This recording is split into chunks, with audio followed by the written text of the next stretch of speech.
Hey there, this is Nurse Keith. It's been a while since I took some time off, so for the next few weeks, I'm going to be doing just that by enjoying some time away with my wife Shada on our long anticipated honeymoon. In the meantime, with almost 500 episodes to choose from, you've probably missed a few along the way, so I'm resharing some of my favorites for your enjoyment while I'm out of the country. These are fantastic guests with great stories to tell and awesome information and experiences that we can all learn from. So between now and October 11th, 2024, please enjoy these encore episodes of The Nurse Keith Show, and I'll see you again in mid-October.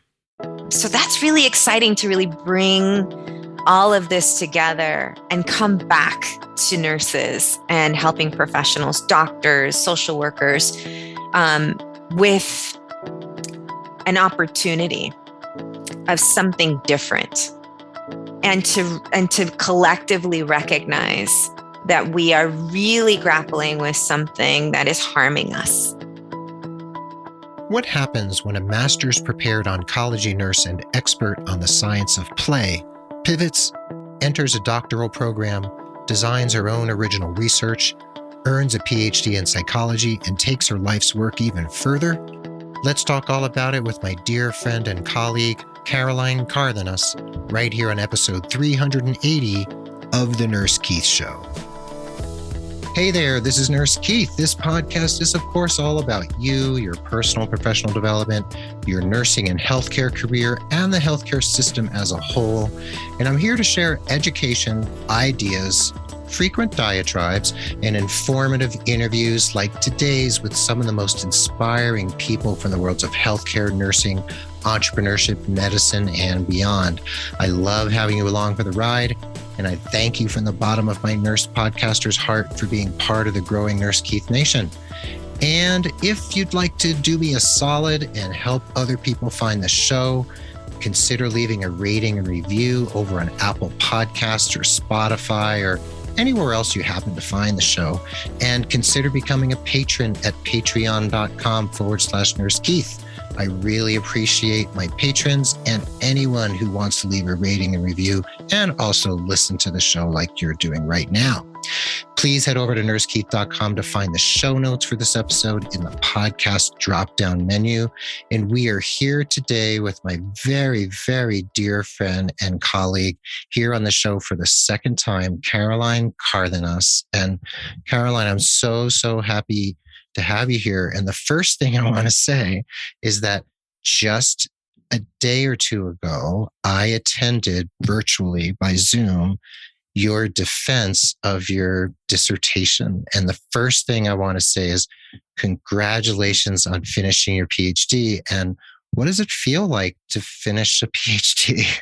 It feels pretty monumental. It's a dream come true. I can't believe it that I've made it here. I just looked up the statistics recently of how the amount of people in the United States that have a PhD, and it's less than 2%. And it's less than that in Latina women. Wow. Okay. And how many years did it take you to finish? Like from start till now, how many years has it been?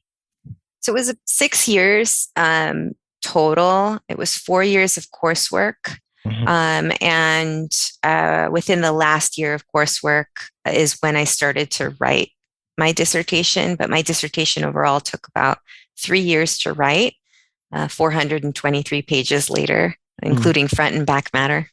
I have it here on my laptop too.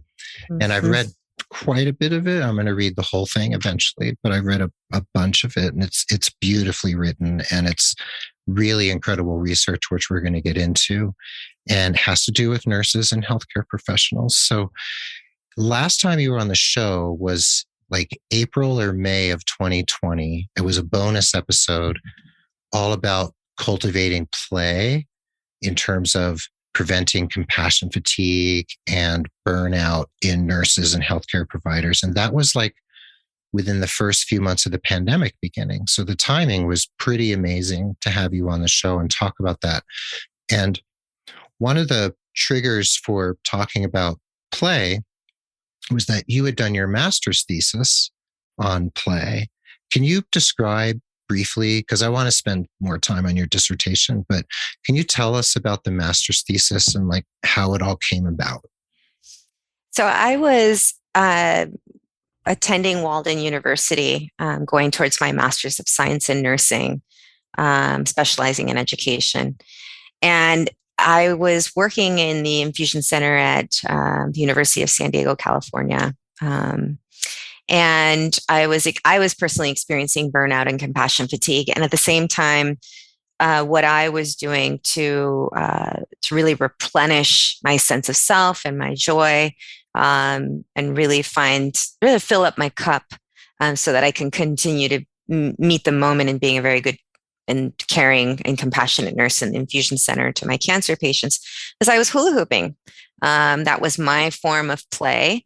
And I was really experiencing a lot of joy hula hooping where I lived in Windansea in La Jolla, California, and watching the surfers and the sunset as I hula hooped on the rock. And so the community really started asking me questions about that and why am I hula hooping? They started calling me the hula hoop girl. And I had a professor named Dr. Anna Valdez, who was part of my capstone courses.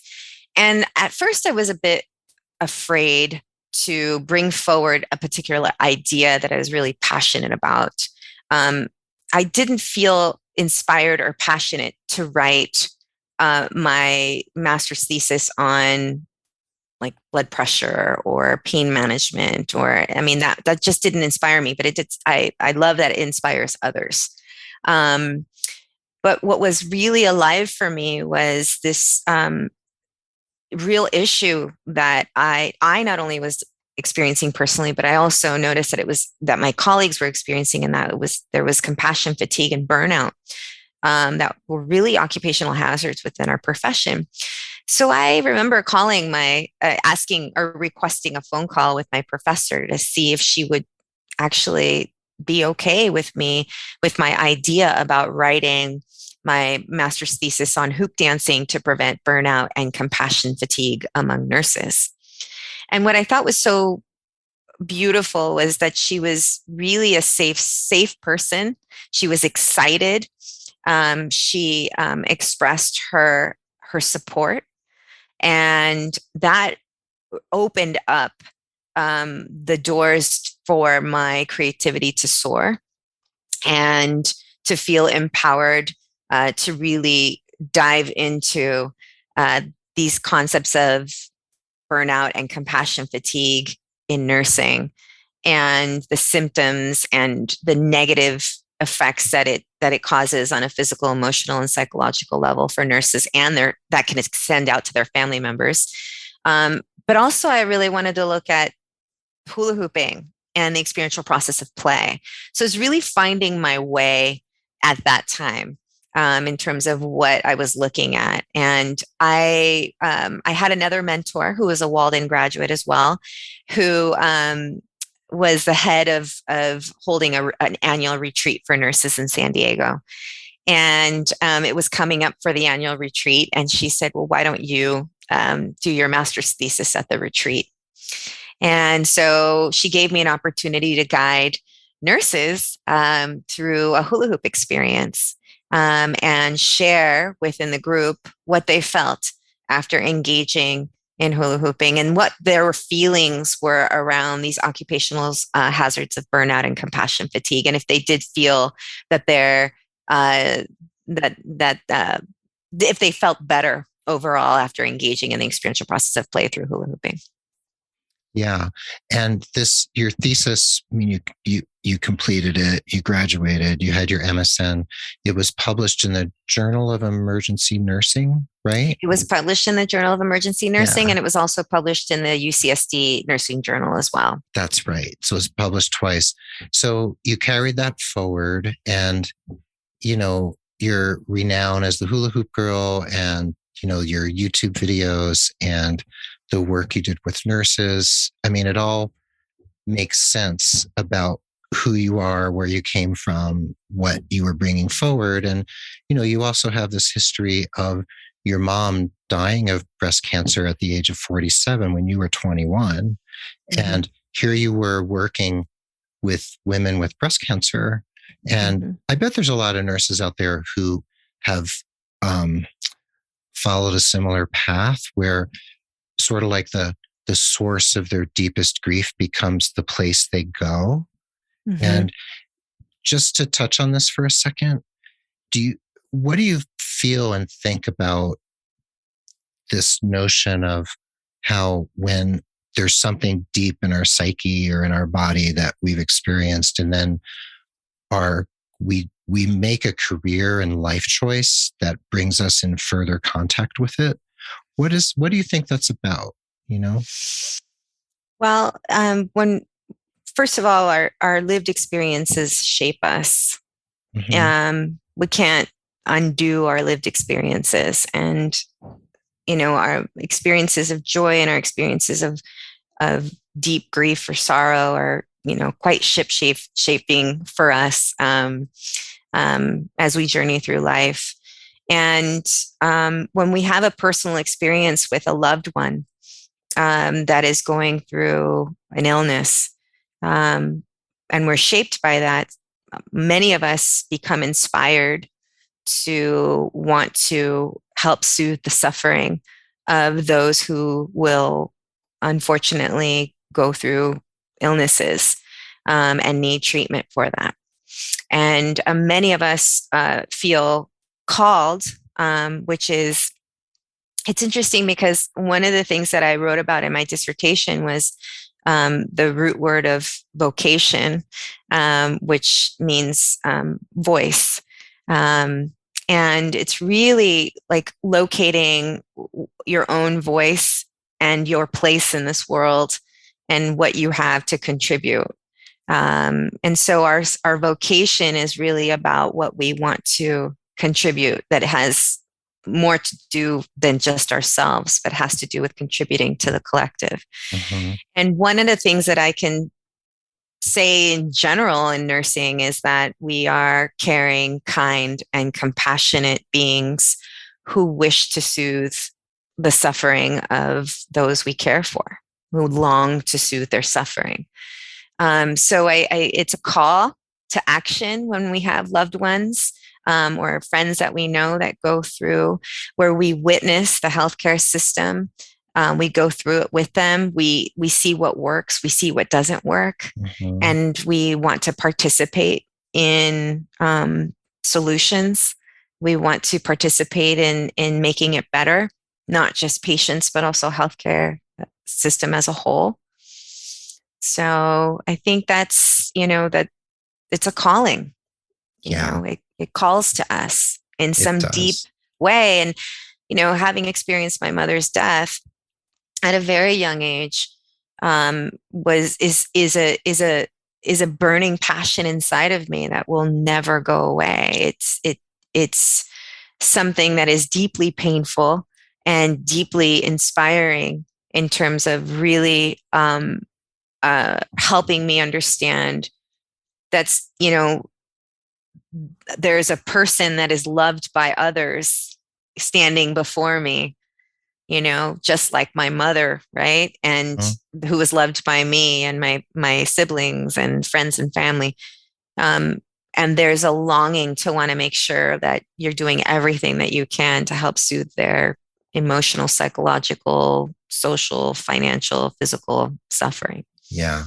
And at the very beginning, or very close to the beginning of your last appearance on this show, when you were talking about yourself as a nurse, you said, "I'm a loving nurse." Like that was the first thing you said to describe yourself as a nurse. And I bet a lot of people related to that. You said, "I'm a loving nurse," and that I think that's pretty common among most of us, or many of us. Right. And isn't it interesting that in nursing school, I would say just in general, and I don't remember this ever being talked about in nursing school, is the concept of love and the concept of compassion. Compassion, maybe. Love, no. I don't remember that word really being bandied about very much. Mm-hmm. Right? It's such a hard thing to describe and to define, and because it's such a subjective experience, right? Poets for eons have tried to harness a definition of love, but loving, compassionate, caring, kind. And I would even add to that is, I'm a nurse who pays attention to the subtleties and the overt things that are going on in the field, and the environment. Right. When you say the field, you mean sort of like the energetic field, or where you find yourself in the moment. Yeah. And I think I have a gift of sensitivity to be able to sense what's happening in the field. So if I'm, when I used to work in hospice, I'm stepping into a person's home assisting the patient and the family members through the death and dying process. I'm stepping into the field of the psychology of the patient, of the dynamics of the family. And so there's a field there that I'm stepping into. I've known it well myself. Right? Yeah. In hospice. Right. Yeah. Now, okay. So we're talking about love, we're talking about compassion, we're talking about humanity, and I mean, you and I could talk about stuff for hours.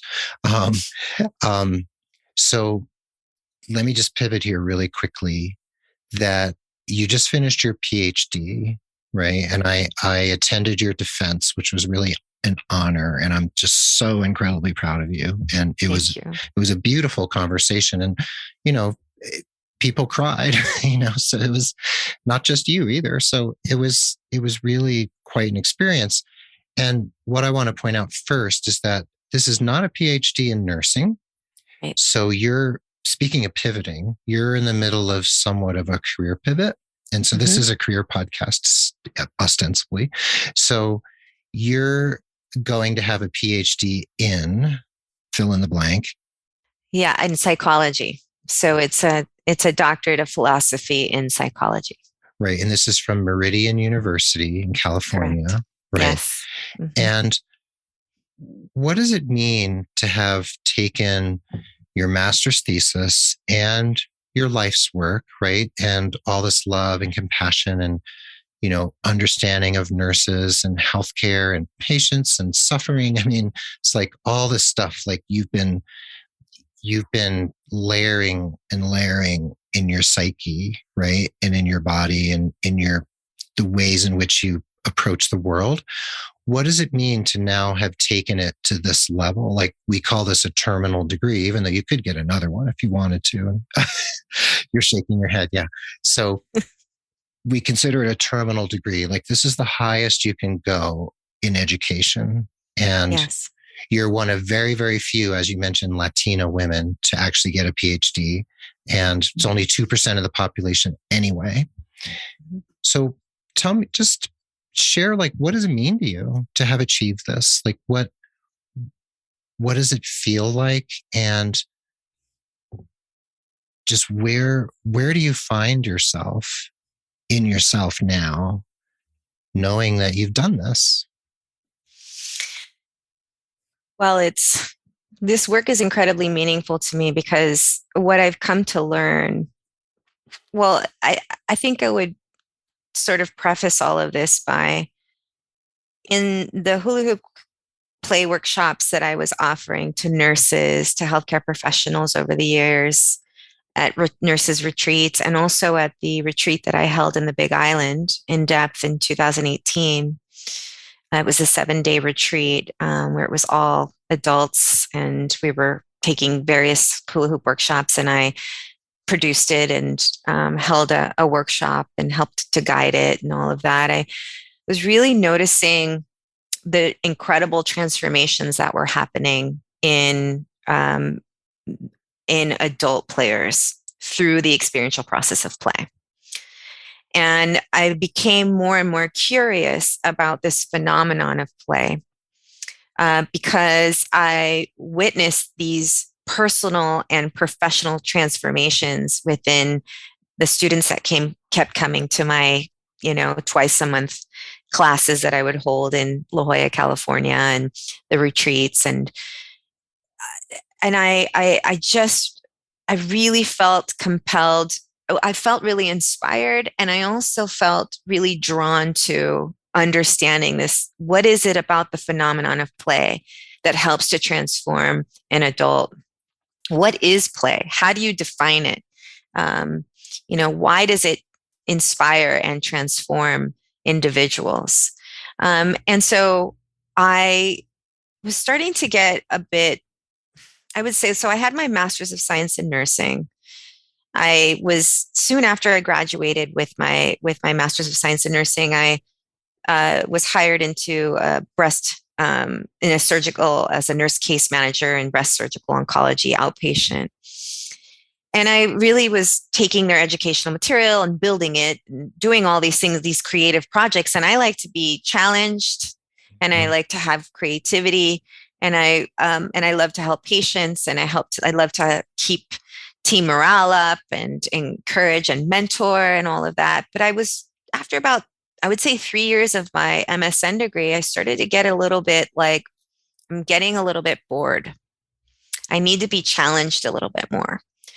I'm curious about this love of play that I have on the side going on with my full-time job as an oncology nurse. And I want to take this to new heights. And so Dr. Stuart Brown's work was really calling me, his research, his TED Talk on play, and the value of it and its importance from a biological standpoint.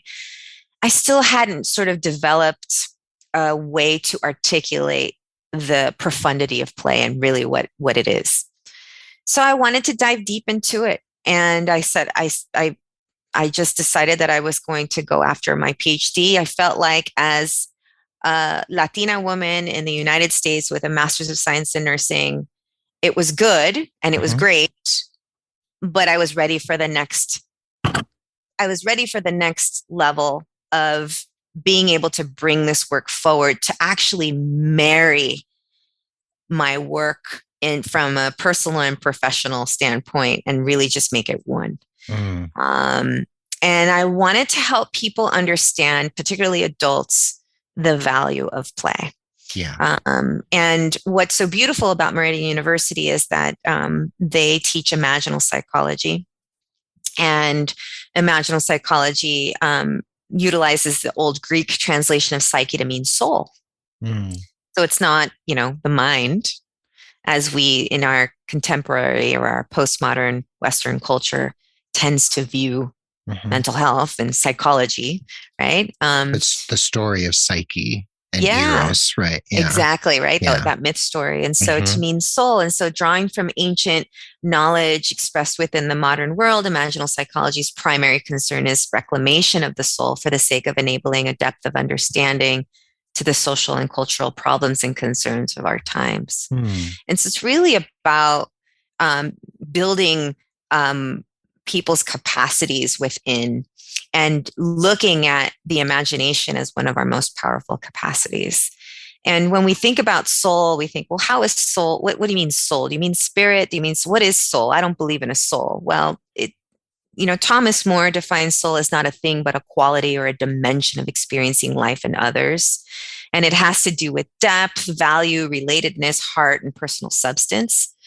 And Bill Plotkin, he describes soul as one's ultimate place in the world, the source of one's deepest personal joy and fulfillment, and utmost service to others. So I looked at Meridian University's,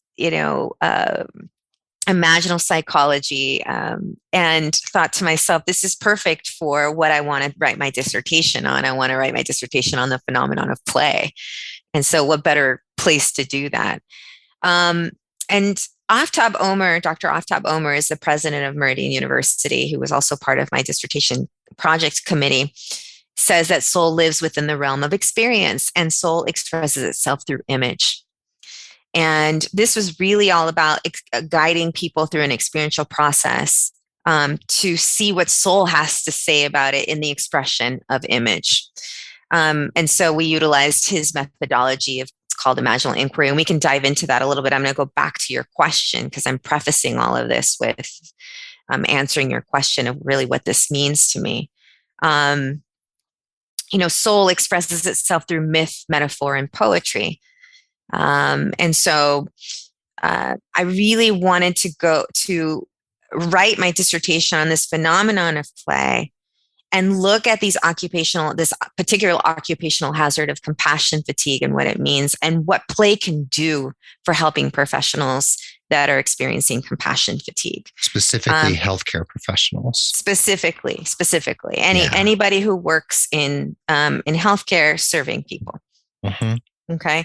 And so in particular, the participants within my study were exhibiting symptoms of compassion fatigue. So I never disclosed that I was looking for nurses who were experiencing compassion fatigue. But in my questioning of allowing them to then participate in my research, I noticed that they were all exhibiting symptoms of compassion fatigue. We had a dietitian, we had a licensed clinical social worker, I had a psychologist, nurses, and really step into guiding them through an experiential process of play through hula hooping. And so it was really, I had an opportunity to be able to marry my love of work for the work I do in grief, the work I do in compassion, the work I do in understanding compassion fatigue and its negative effects on healthcare professionals. Mm. And how can we think about caring for our healthcare professionals and encouraging healthcare professionals to engage in something that helps to restore them, so that they can not just recognize that they might be experiencing compassion fatigue, but also recognize that they are always going to be at risk for it. What compassion fatigue is, how it negatively affects healthcare professionals, and how that extends out into their family, how that is detrimental to the healthcare system, to patient care, quality of life for the healthcare professional, and the list goes on and on. Yeah. So I really wanted to marry this work that I have been doing that I sort of kept separate in some way. Mm-hmm. So what does this all mean for me? Well, I guess in this moment in time, I can tell you that I believe in myself, that I believe in my unique abilities, that I have this vehicle of this body to be able to let this work, live through me, and that I have the training to understand that in the work of psychology, you can really, in an unconscious way and even conscious way, cause harm. And so it's very, very important, at least for me, because in working in the realm of breast cancer, I had patients that were either seeking cure or they were, at the end of their life. Mm-hmm. And, when you're working with patients who are experiencing fear, you're stepping into the realm of psychology. And we get a few courses in nursing on psychology. Right. We get, prereqs, and then maybe we might have a professor who kind of has that kind of bent, right? Right. Yeah.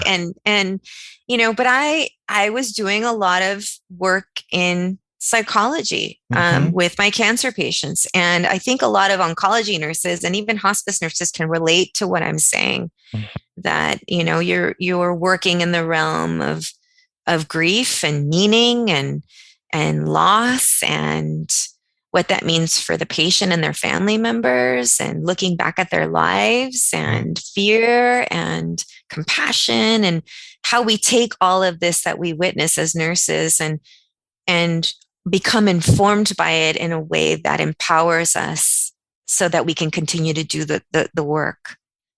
So it's meaningful to me that I, because I didn't want to go and get a doctorate in nursing. I had my master's and I felt that was enough for me.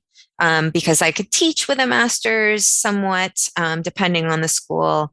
I could work in the healthcare setting. And if I got my PhD in nursing, I could teach nursing, or I could in an academic institution, or I could be, a doctor in nurse in practice and be a leader within the healthcare system.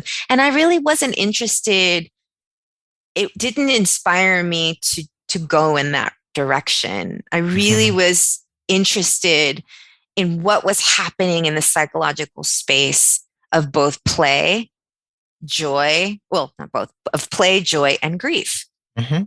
Yeah, those are the spaces in which you've been doing your work for a long time in oncology, and then around your master's thesis, and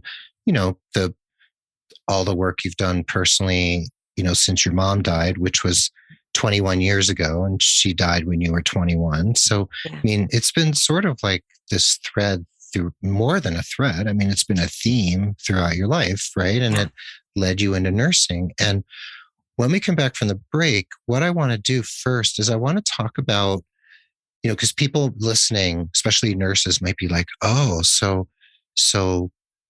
Caroline decided to get a PhD in psychology and not in nursing. So what does that mean? Like, what does it mean when a nurse pursues a higher degree and it's not in nursing? Like, what does it mean to their nurseness and their identity? So are you cool with coming back and first diving into that, and then some more about your work and your future, and a little bit more about the dissertation? Absolutely. Okay. So please hang in there with us. We will be right back with the second half of episode 380 of the Nurse Keith Show with my dear friend, Caroline Cárdenas.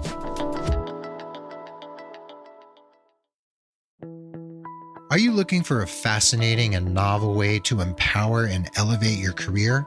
My wife, Shada McKenzie, is a gifted traditional astrologer and reader of the tarot with clients around the world, and she offers my listeners a 10% discount on their first consultation.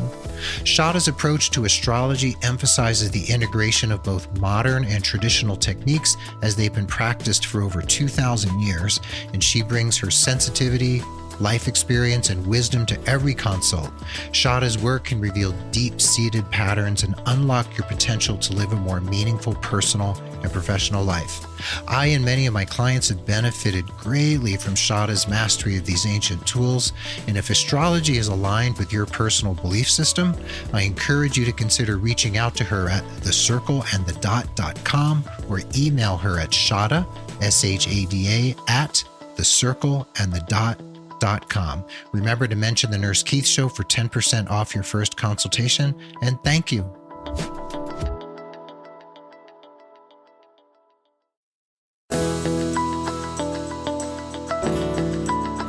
And welcome back to the second half of the episode. We're here again on episode 380 with friend of the pod and my very, very dear friend, Caroline Cárdenas. Caroline, prior to the break, we were discussing, terminal degrees and what it means, and the work you've done on yourself and in your professional life, all these decades actually that led you to this point, to this moment. And, we all get led to where we need to be when it happens, right? We all have our path, and your path has led you to elect, after you've gotten a master's of science in nursing, which was a great accomplishment and an amazing master's thesis that got published twice, to move into the realms of psychology and get a PhD in psychology, which you will have very soon. And I really want to know when I can call you doctor. We'll get to that. But just apropos of what we said right before the break, how does it impact your identity and your, I'm putting big quotes around this, your nurseness, to now pivoting into the world and the profession of psychology, and to have a terminal degree in something other than nursing? What's the deeper meaning of that? And how does that feel? Because that's a pivot. That's a big change.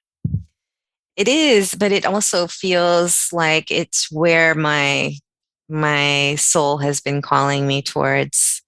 I remember when my mom was dying, I said to her, Mom, I'm going to become a nurse. And my mom was a nurse. And she was on her O2 and things were headed in the direction of respiratory distress soon. And she looked at me and said, you can be anything you want. And at the time, I was really upset with her because I wanted her to validate me in becoming a nurse. But here I am 21 years later after her, the anniversary of her death was July 10th. She died in 2001. I was 21 at the time. And now here I am 21 years later. And I'm so grateful that she handed me that gift because we're always growing. And sort of our voice calls us to certain places in the way that we're shaped.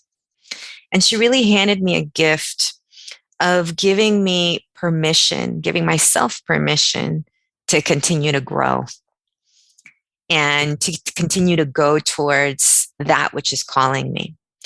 And because I was working in the realm of play and working in the realm of oncology and death and dying and fear and in the healthcare system. So the realities of what we were sort of working with within systems, and then creating these play spaces for adults to come and play and noticing these emotional experiences that they were having, and witnessing my colleagues experience compassion fatigue and burnout, and recognizing that the healthcare system really wasn't doing much of anything to either acknowledge it or encourage us as nurses to do much about it, other than you need to do more self-care, which is take a bath, light candle, it's like all these to-do lists, right? Checklist, right. Yeah. And so I always say once a nurse, always a nurse. So, it's part of my identity. I will always be a nurse. In fact, I'm licensed in the state of Hawaii and California. I still keep my nursing license active. I still come to people as a nurse. I still utilize my nurse training to take care of my family, of my friends, and of anybody in the moment that I encounter that might need assistance.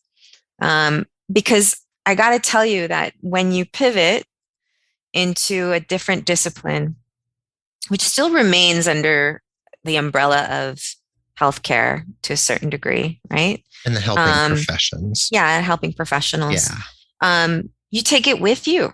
You bring everything, all of your capacities, all of your skill sets, everything that you've experienced. Some of us, when we leave the bedside and go into outpatient or become a home health nurse or work in management or leadership, feel like we're going to lose our IV skills. We're going to forget how to do X, Y, and Z, but we don't. It comes right back to us. We have so much memory in the body. And sometimes we forget all that we've been through and all that has shaped us until that moment comes and we're called to bring our capacities forward. So I bring all of that with me. And what's so beautiful about all of this is that now what I'm doing is I'm helping the helping professionals that are helping people. And that's incredibly important for me because I'm a nurse. So I'm one of you. And I'm not coming from another place who has no idea what it's like to be a nurse. Here's or who how a nurse should feel, right? Right. Coming in and saying, you're experiencing compassion fatigue. Well, this is what you should do, right? Yeah. I come from it from a really grassroots place. I'm one of you. I'm a nurse. And I know exactly what happens when you're taking care of patients. I know the dynamics. I've personally experienced burnout, compassion fatigue, lateral violence, bullying. I used to fantasize about leaving the nursing profession because I just didn't know how much longer I could continue experiencing the symptoms of burnout and compassion fatigue. Yeah. And, and so for me, it's really meaningful to be able to take everything that I've been through, and to help really call attention to this occupational hazard of compassion fatigue that all helping professionals are at risk for, and bring forward something that is fun, something that is exciting, as an experience for nurses and other helping professionals to understand the value of play and its transformative potential. Rather than coming at it from a conceptual point of view. Yeah. Theory. I come at it through an experiential. Yeah. Because for me, it's really important to protect the space, because play is a very intimate process. Mm-hmm. And I would say it's a very sacred experience, because within the experiential process of play, we locate the self. We actually realize the self, and we replenish our joy. Our joy is evoked. And we are able to really dive or connect with our imagination, build our imaginal capacity, express our unique creativity, and really build our capacities through the laboratory of play. Right. And so that's really exciting to really bring all of this together and come back to nurses and helping professionals, doctors, social workers, with an opportunity of something different, mm-hmm. and to collectively recognize that we are really grappling with something that is harming us. Right. And here we are, deep into what would you call it? An existential crisis, mm-hmm. around the world that's more than 2 years old now, the pandemic. So, a lot of people listening know exactly what you're talking about. And someone listening might be thinking, okay, so Caroline's been a nurse, oncology, et cetera. And then they think, okay, the hula hoops, play, the thesis, the dissertation, and you want to bring it back now. And you saw it in your research, when you had people doing these experiences and then reflecting on them. And you have a lot of that reflection, written into your dissertation, of course. But someone might be asking, and I'm asking too, what do you now picture doing with it? Do you picture is it one-on-one? Do you want to work with people as a therapist, or do you want to work with groups? Do you want to bring this to really big organizations, or is it all the above and things I'm not even thinking of or mentioning? Yeah, something that's so really beautiful is you follow this thread of your soul longing to go in a direction, or it doesn't necessarily make sense to people at first, mm-hmm. Is that it somehow yields just these places in which you never even knew you'd be, or you maybe imagined it but thought, nah, maybe not, but it's happening already. I am teaching virtual and in person, or I'm guiding. I would say I'm a play guide. I'm a play therapist for adults, and I'm guiding experiential processes through play. For example, for Stanford University staff and faculty Be Well program. Mm-hmm. I taught that virtually. I guide the experiential process of play, and then bring in the conceptual understanding of what play is, and talk about play and its connection to our emotional and psychological well-being and why that's important. I also, several months ago, taught one of my virtual play workshops for the community of practice leaders that work for the foster youth through the Annie E. Casey Foundation. And these community of practice leaders are working with foster youth that, it's important for them to be able to understand the value of play. So I guided them through an experiential process, and we have a discussion around it, about what's evoked in them and what's emerged for them in terms of like what's come forward Mm-hmm. from that experiential process. Um, Walden University has recently requested that I hold my play workshops for their hospital partners. For nurses. So that's going to be coming in the fall. And I'm also going to be teaching or guiding an experiential process through play at the Michigan Health Council nursing conference in October with you. I'll be there, right? Yeah, We'll both be presenting. So it's happening, and I my work is, and I'm realizing this more and more. I really love one-on-one. And I absolutely do love groups. So I love working in the realm of group process and really bringing this forward and seeing the amplification of, what happens within the group, so I would say that I'm doing it now, and I'm going to continue to forge ahead in doing it. There's this, I find this work not only to be relevant, but also incredibly important. But I'm more in the work of the experience of it, to help people understand.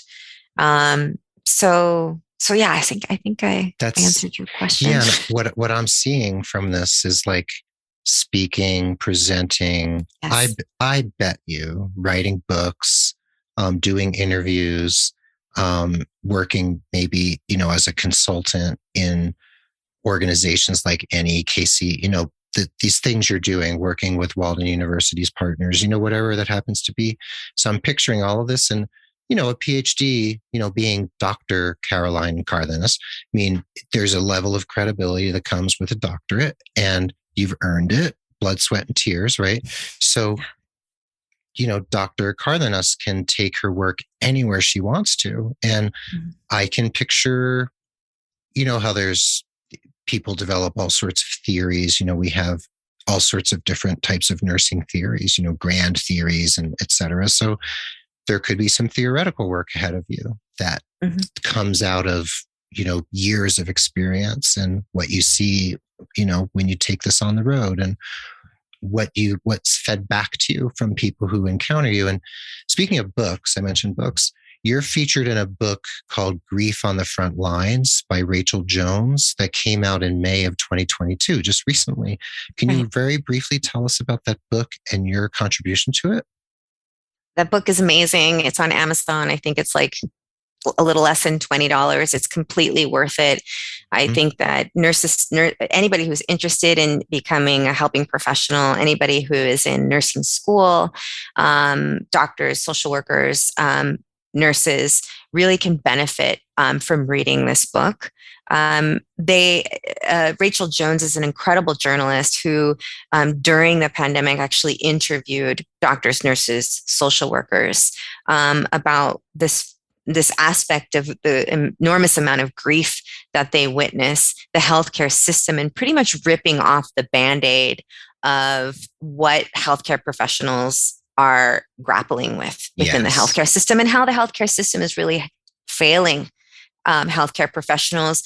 Talks about nurse and physician suicide. It talks about sort of how we are shaped by the experiences within our patients, but how the system doesn't necessarily allow us to grieve, to then be able to create meaning around those that we've served.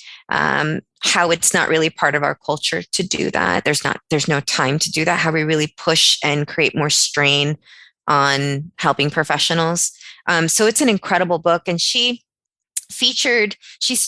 interviewed me right when we were going through the pandemic, and asked me, about my master's thesis, and wanted to know what my experience was around compassion fatigue and burnout, and the particular chapter, she calls it empathic strain, which I thought was interesting because I've never heard that term before. Nor have I. No. And I had to pause for a second because my knee-jerk reaction is like, yeah, empathic strain. And it's like, wait a minute, hold on.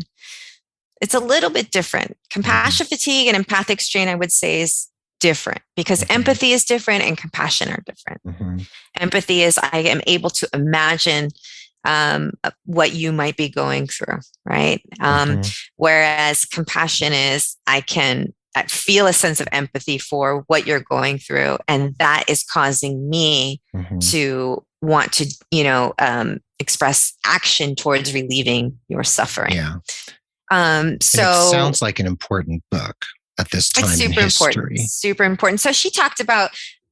She also featured some of myself and others that are doing unique things in the community for healthcare professionals to combat empathic strain, compassion fatigue, burnout, that she really wanted to call attention to. So it's a great book. It's a great read. So you were interviewed for the book. Right. Yeah. Okay. Yeah. Great. So Grief on the Front Lines by Rachel Jones, May 2022. Okay. So some people might want to look into that. It's on Amazon.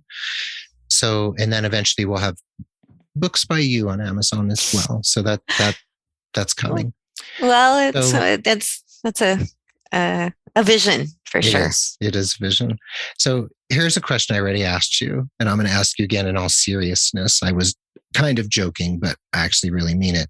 When can we actually call you doctor? Like when you just defended your dissertation, you have to do a couple quick revisions, and then kind of have the final version submitted. When do you graduate, and when can you call yourself a doctor? So during my dissertation defense my committee gave me what's called approval with minor edits. So in terms of the monumental task of defending my research, or basically writing my lit review, conducting my research, and then writing about the results and making it ready enough to be able to defend, that the hardest part is over. Yes. And so now I'm just waiting on my committee to circle back to me with the minor edits that they're suggesting, which at this point anything is easier than all of that I just, accomplished. And you had a baby in the whole course of this and raising a child. So just that. Oh, gosh. Yeah. Oh, it was one of the hardest things I've ever done. Yeah. With me. But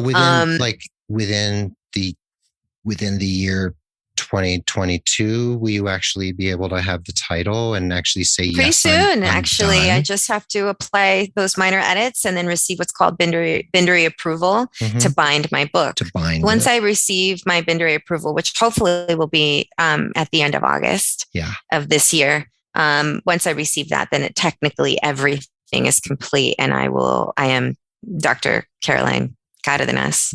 That's wonderful. So pretty soon. Yeah. Will you actually walk in a graduation ceremony at some point? I think so.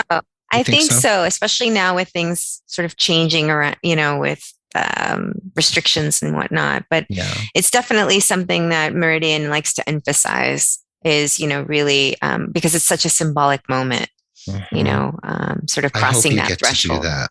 I do too. I want to see you do that. Yeah. Thank you. That would be beautiful for you to have that experience. Yeah. Yeah. So before we go, and I really don't want to go, but we do have to finish up at some point, unfortunately. I have this series of 4 questions that I've started asking all my guests. And your answers may or may not relate directly to what we've been talking about, but they're good questions in that they elicit some really interesting responses, and we have to keep them a little on the short side. But sure. Even though you and I can go on, forever. But the first question is, how do you define success personally and or professionally? I define success by experiencing a profound sense of joy from the work that I've done. So that could be from the smallest of things to the largest of experiences, but it could be from a personal standpoint, working with a patient or a loved one, to completing a dissertation, because I think that, one of the things that I think is really important is this aspect of listening, this capacity to listen and be a better listener. And I think that that's such a beautiful gift that you can offer somebody, so that when I can be a good listener, I know I've been successful. So it can be as simple as something like that. Yeah.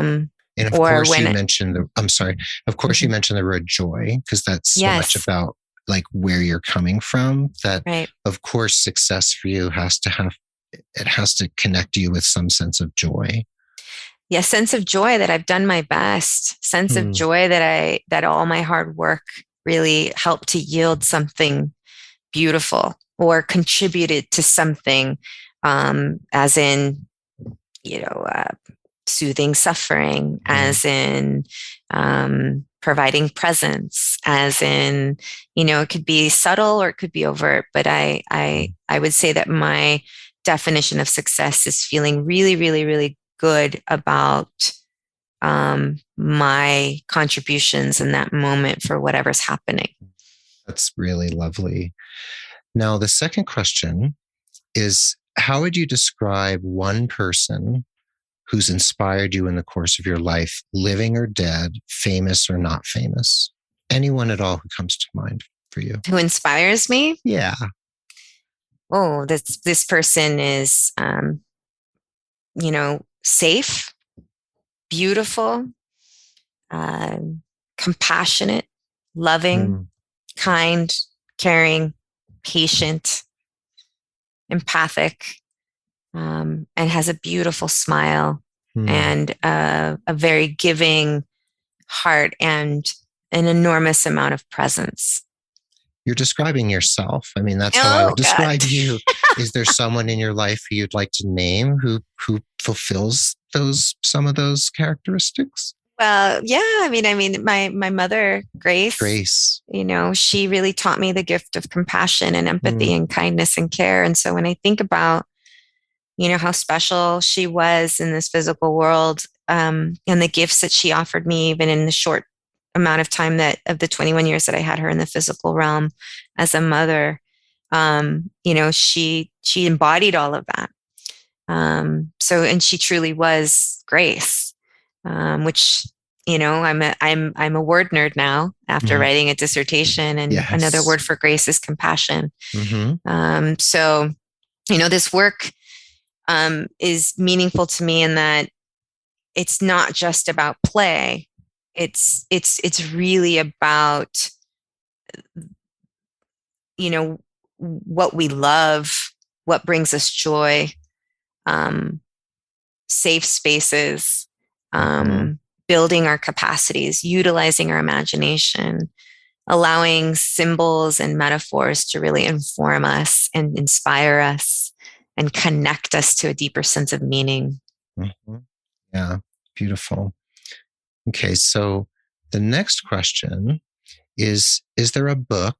It could be a movie, but I bet with you it's a book. And it doesn't need to be an absolute favorite, just one that's had a really major impact on the way you think or the way you live your life. There's so many. Yeah. Again, just one out of the many that's like, yeah, that one really, really did something for me. Well, I just love, The Prophet by Khalil Gibran. Lebanese poet, who mystic, who just has a way with helping us understand this profound sense of being human, and what we experience when it comes to our joys and our sorrows, and our relationships with humans or with the environment, our place in this world. Every time I come to his work, it's timeless, but every time I read his poetry, it's like my soul speaking. It's, it's so pure and beautiful and inspiring. And it always says something a little bit different to me. or is a little bit more profound, even when I step away from it for a long period of time and come back to it. And you even quoted him during your dissertation defense, I must say. I did. Joy and Sorrow is a beautiful piece in there that I think many people it would resonate with, especially helping professionals. The depths of your sorrow, the heights of your joy. Yeah. Right. Yeah. It's a famous quote. Yeah. So beautiful. Yeah. Absolutely beautiful. Yeah. Thank you. And the fourth and final question. And we already talked about 21-year-old Caroline who lost her mom, Grace. But this is the question I've been asking my guests is, what's one piece of advice you'd give your 18-year-old self? So 18-year-old Caroline, right now at this point in time, whether you think she would actually listen or not. That you will go through hard things in your life, and though you have the option to help to transmute those hardships into creative action, and to believe in yourself and to keep going, and to never stop believing in what it is that your soul's longing is asking you to go towards. So transform hardships into creative action. Yes. Isn't that the story of your life in a way? Yeah. I mean, it's, if anything, I really want to try and bring a sense of hope for helping professionals, for nurses, for really anyone who's experiencing grief, sorrow, difficulties, tragedies, and help them see that, that we gotta hang on, and we've got to keep keeping on. That even in our most profound sense of loss and grief, that we have to hold on to the hope of what is to come after the storm passes. And the storm will pass. As hard as that may sound when one experiences an enormous amount of grief, the profundity of loss. Yes. The storm does pass. And what's on the other side of that, with all the capacity that one builds through the storm and through the hardships, is really quite profound and can be very beautiful. And you bring your capacities with you to meet those places to then help others. I mean, at least that's my own bias, right? That's the way that I choose to view the world and view my experience. And I, fortunately have a positive, a beautiful story to tell. I've cried a lot. This is one of the hardest things I've ever done. The loss of my mother was incredibly painful. Yes. I've experienced a lot of people letting me down, adults letting me down, elders letting me down, experiencing grief on my own. And so I just want to say, hang on, keep on keeping on. And the storm at some point will yield something, and maybe perhaps it might be a rainbow, but you've got to hang on to see if it's going to appear. That's true. And that advice you're giving 18-year-old Caroline right now is, I think, something anyone listening right now can carry with them. So thank you for sharing that. And thanks for playing along with these 4 questions. And you're welcome. And also just thanks for being on the show again. This isn't the last time, of course. But this is a profound moment. I didn't know you when you finished your master's thesis. We got connected. We actually just reached out to me and called me, and that was great. And we became friends, not, quite a few years ago now. But this moment of finishing your PhD and this amazing, like you said, monumental accomplishment, I just want to say for the record, recording right now, that I am profoundly moved and so incredibly proud of you as your friend and your colleague. And to have watched you go through this process has been amazing. And I've felt a lot of pain for you because I know how hard it's been from, my viewpoint as a friend.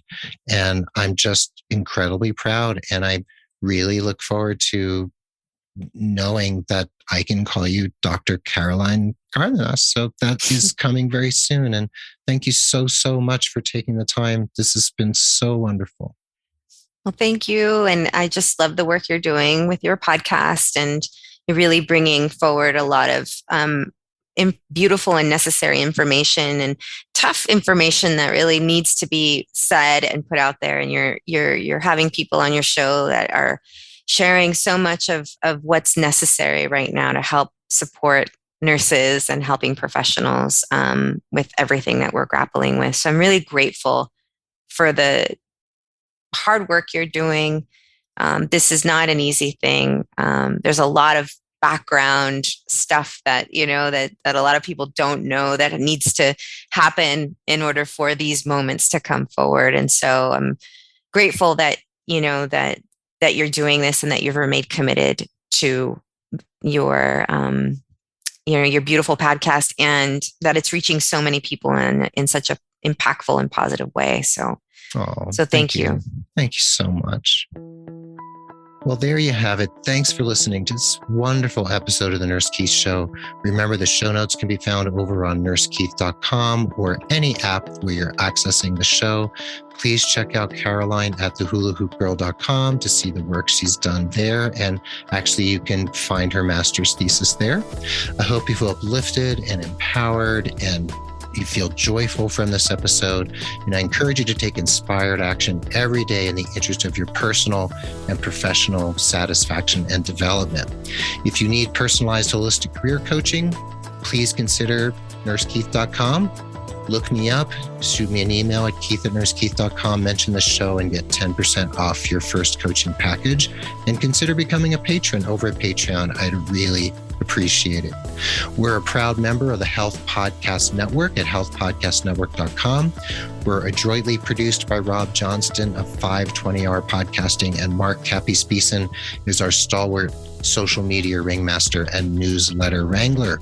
Before we say goodbye, I'll leave you with this quote by the musician of Robert Fripp. May my living honor my parents.